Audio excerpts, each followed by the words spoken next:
여러분 안녕하십니까? 권순알입니다. 지난 2017년 박근혜 전 대통령 탄핵 정국 당시 중국의 차관급 인사가 한국의 차기 대선 유력 주자로 떠오르던 문재인 전 더불어민주당 대표에게 대선 자금 지원 의사를 전달했다는 구체적인 폭로가 나왔습니다.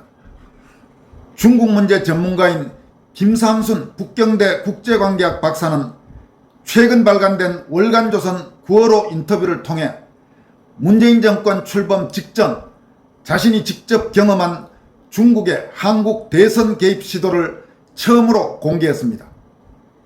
김 박사는 동아시아 평화연구원 이사장과 중국 차얼학회 고급 연구위원직을 맡고 있으며 유튜브 채널 김상순 TV와 김상순 차이나 팟캐스트도 운영하고 있는 중국 문제 전문가입니다. 김상순 박사는 더불어민주당 대선 후보 경선이 진행 중이던 2017년 2월 중국 차얼학회 회장인 한팡밍 당시 중국 인민정치협상회의 약칭 정협 외교위원회 부주석으로부터 한 가지 제안을 받았다고 공개했습니다. 한팡밍은 한자 우리 발음으로는 한방명입니다. 또 정협 외교위 부주석은 우리나라로 치면 차관급에 해당한다고 합니다.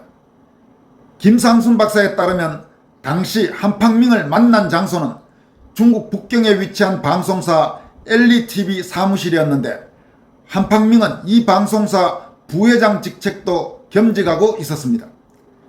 김상순 박사는 당시 한팡밍이 자신에게 아무에게도 알리지 말고 문재인 대통령 후보 쪽에 찾아가서 대선 자금은 얼마든지 줄 테니 한번 만나자는 이야기를 하라고 말했다고 처음으로 폭로했습니다. 김 박사는 중국은 차관급 인사가 공산당의 승인 없이 독단적으로 특히 외교에 관해 결정을 내릴 수 없는 구조라면서 대선 자금을 얼마든지 주겠다고 말한 걸 보면 공산당 또는 돈을 댈 누군가가 있다는 것이고 한팡밍 개인의 헌으로 넘길 문제가 아니다라고 덧붙였습니다. 김 박사는 이번 인터뷰를 진행한 월간조선 김광주 기자가 한팡밍 회장이 정확히 대선 자금을 대겠다고 한 기억이 확실한가라고 묻자 자신에게 분명히 대선 자금을 얼마든지 지원하겠다고 했다.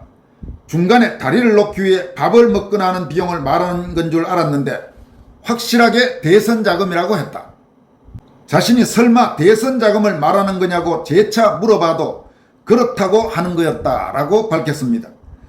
또 공공외교를 표방하는 차얼학회의 예산을 쓰겠다는 말일 수도 있지 않느냐는 질문에는 차얼학회 예산에 대해 정확히는 모르지만 한국의 대선 자금을 댈 정도는 절대 아니다. 내가 차얼학회 고급 연구원으로 있는데 급여가 따로 나온 건 아니다. 학술 행사 등에 나갈 때 약간의 강연료나 원고료를 받을 뿐이라고 공개했습니다. 이어서 한팡밍 회장이 문재인 전 대통령과 만나고 싶다고 한 이유는 무엇인가라는 질문에는 만나서 할 이야기가 있다고 했다라면서 무슨 이야기를 하겠다는 건가라는 질문에는 그건 말하지 않았다. 할 이야기가 있다고만 했다. 그러면서 차얼학회 내에 자신처럼 한팡밍 회장과 오랜 세월 알고 지낸 가까운 사람이라고 해도 자신의 제안을 말하지 말라고 했다고 말했습니다. 그래서 한팡밍 회장의 제안을 수락했는가라는 질문에는 안 했다. 일단 한국의 유력한 대선 주자인데 그런 제안을 수락할 리도 없고 자칫 외부에 알려지면 외교 문제로 번질 수 있기 때문에 극구 만류했다. 그리고 만나더라도 적어도 민주당 경선이 끝난 다음에 만나자고 제안을 하고 돈 즉 대선 자금 이야기는 꺼내지도 말라고 당부했다라고 밝혔습니다. 김상순 박사는 이처럼 2017년 대선을 앞두고 문재인에게 한팡밍의 자금 조달 의사를 전하지는 않았지만 자신이 거절했으니 다른 사람에게 시켰을 가능성도 있다고 말했습니다. 월간조선 보도에 따르면 실제로 대선 직후인 2017년 5월 10일 차얼학회는 홈페이지를 통해 문재인과 한팡밍이 만난 모습을 게시했습니다. 해당 게시물에는 한팡밍 중국 인민정치협상회의 전국위원회 외교위원회 부주석이자 차얼학회 회장은 지난 6개월 동안 여러 차례 한국을 방문해 여야 고위 인사들과 허심탄회한 대화를 나눴다고 적혀 있습니다. 또 한팡민은 같은 해 5월 12일 아주경제기관글에서 2017년 5월 10일 오전 한국중앙선관위는 문재인 후보가 한국의 19대 대통령으로 당선되었다는 소식을 공식 발표했다면서 필자도 9일 자정이 지나자마자 문 후보에게 축전을 보냈다고 밝혔습니다. 한팡민은 이듬해 문재인 정권으로부터 대한민국 수교 훈장 흥인장을 받았습니다. 2018년 2월 18일자 중국 공산당 기관지 인민일보 인터넷판에 따르면 당시 문재인 정권의 노영민 주중대사가 북경에서 문재인을 대신해 수훈사를 낭독했습니다. 이 수훈사 내용에 따르면 한팡민은 한중 우호 교류 정진을 위해 노력한 점과 양국 교류에 이바지한 점을 인정받았다고 합니다. 지금까지 말씀드린 대로 문재인 측과 한팡민 측은 대단히 긴밀한 관계가 있었다는 점은 곳곳에서 확인됩니다. 따라서 김상순 박사가 거절한 대선 자금건, 돈 지원건이 이루어졌는지 여부는 알 수 없지만 그 문제와 별개로 분명히 문재인 측과 한팡민 측 사이에서는 여러 형태의 접촉이 있었고 대단히 긴밀한 관계, 다시 말해서 나중에 이 한팡민이 문재인 정권으로부터 훈장을 받을 정도로 가까워졌다는 점은 우리가 확인할 수가 있습니다. 한팡민 회장을 맡고 있는 차을학회는 최근까지도 김상순 박사에게 한국의 내정 관련 정보 수집을 여러 차례 요구했다고 합니다. 그리고 만약 그에 협조하면 일정 수준의 사례금을 지급하겠다는 약속도 했다고 김 박사는 전했습니다. 물론 김 박사는 차을학회의 이 같은 요구를 자신은 모두 거절했다고 덧붙였습니다.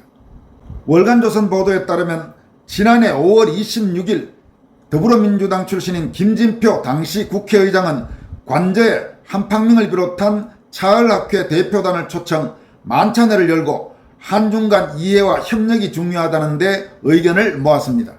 하지만 그 다음 달인 6월 8일 싱하이밍 주한 중국 대사가 더불어민주당 대표인 이재명을 자신의 관저로 초청하고는 중국의 패배에 베팅하는 건 오판이며 반드시 후회한다며 한국 정부를 협박하는 발언을 해서 한중 관계가 경색됐습니다.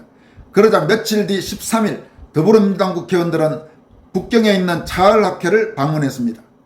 차을학회에 따르면 의원 대표단 단장으로 나선 김태년 민주당 의원은 이 자리에서 현재 양국 관계가 다소 어려움을 겪고 있지만 가까운 이웃으로서 양국이 헤어질 수 없는 부부처럼 갈등과 이견이 불가피하다고 했다고 합니다. 한편 한팡민은 탄핵정국 박근혜 대통령 탄핵정변 당시에 한국의 국내 사정에 대해서 김상순 박사에게 많은 것을 물어봤다고 합니다. 김 박사에 따르면 탄핵정국 당시 중국 관변기관들이 박근혜 대통령에 대한 가십을 주로 다뤘기 때문에 한팡민 입장에선 본질적인 사정을 알고 싶었던 것 같다면서 그러한 것들에 대해 설마 한나라의 대통령이 그 정도였겠느냐는 반응을 보이기도 했다고 합니다. 이건 무슨 이야기냐면 당시 한국의 언론에서 쏟아내던 그 엄청난 가짜 뉴스들, 그야말로 광기와 거의 오보의 그런 이상한 보도들, 그런 보도들에 대해서 설마 그 정도였겠느냐 이런 반응을 보였다는 것입니다. 한팡민은 당시 김 박사가 한국에 다녀오면 사적으로 밥을 먹다가도 탄핵 관련 내용들을 자주 묻고 했다고 합니다. 당시 김 박사는 방송에 출연해서 한국의 상황을 이야기하려면 현장에 가봐야 했기 때문에 한국에 자주 갔다면서 출입국 기록에도 들락날락한 게 나와 있지만 광화문에서 열린 촛불 집회나 태극기 집회에도 여러 번 갔다고 밝혔습니다. 김 박사는 월간조선 김광주 기자가 당시 한국의 상황을 한팡민 회장에게 말한 이유는 무엇인가라는 질문에는 화가 났다. 내가 중국의 방송 토론이나 인터뷰에 나가서 받는 질문을 들어보면 그들에게 당시 우리나라의 대통령은 마치 술안주처럼 씹히는 존재였다. 남자 관계가 어떻고 사이비 종교를 믿고 이런 이야기들을 갖고 득달같이 달려들었다. 사실 전달에 초점을 맞추기보다 소문과 험담 위주로 떠들어댔다. 중국 안에서도 이런 보도밖에 없으니 한팡민 회장은 본질적인 내부 사정이 궁금했던 것이고, 그래서 이 부분에 대해서는 그에게 알려줘야겠다고 생각했다라고 밝혔습니다.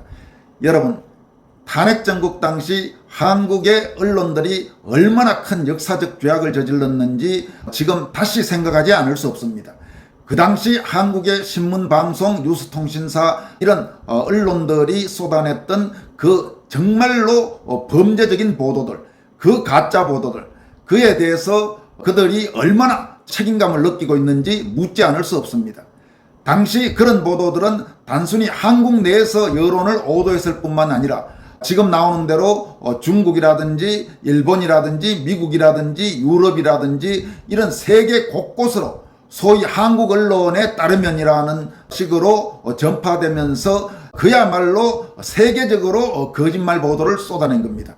당시 한국의 역사적 거짓말 보도에 가담했던 소위 언론인이란 자들, 언론인의 자격도 없는 그런 언론인들, 더구나 어느 정도 책임 있는 자리에 있었던 사람들은 정말로 그 죄를 어떻게 씻을 수 있을지, 그리고 당시 자신들이 했던 짓에 대해서 지금이라도 반성하고 있는지 정말 묻지 않을 수 없습니다.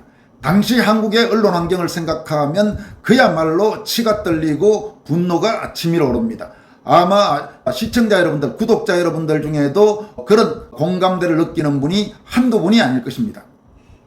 월간조선 9월호에 보도된 김상순 박사의 인터뷰는 다른 내용들도 상당히 많습니다만 그 중에서 오늘 가장 중요한 내용, 바로 2017년 탄핵 정변 와중에서 거의 다음 대통령으로 유력시 되던 문재인을 중국의 차관급 인사가 접촉하려 했다는 사실, 돈은 얼마든지 줄 테니까 만나자, 이런 식의 제안을 했다는 사실, 실제로 어떻게 진행됐는지는 우리가 알 수 없지만 분명한 것은 중국이 한국의 어떤 선거에도 그냥 손 놓고 있지는 않는다는 사실은 명백합니다.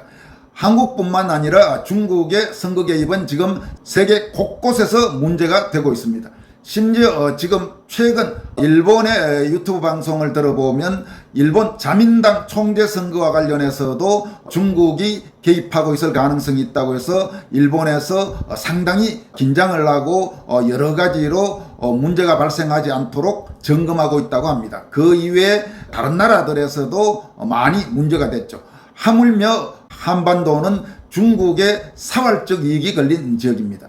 이런 한국에서 대선이라든지 총선이라든지 지방선거라든지 각종 선거가 있을 때 중국이 아무것도 하지 않고 손 놓고 있다고 생각한다면 그야말로 너무나 나이브한 생각이 아닐 수 없습니다. 중국의 한국 선거 개입에 대해서 아주 바짝 경계심을 가져야 합니다. 그리고 한국 내에 소위 중국 추종 세력들의 그런 행태에 대해서도 국민들이 경각심을 가질 필요가 있다는 점을 이번 김상순 박사의 인터뷰를 보면서 느끼게 됩니다. 지금까지 권순할TV였습니다.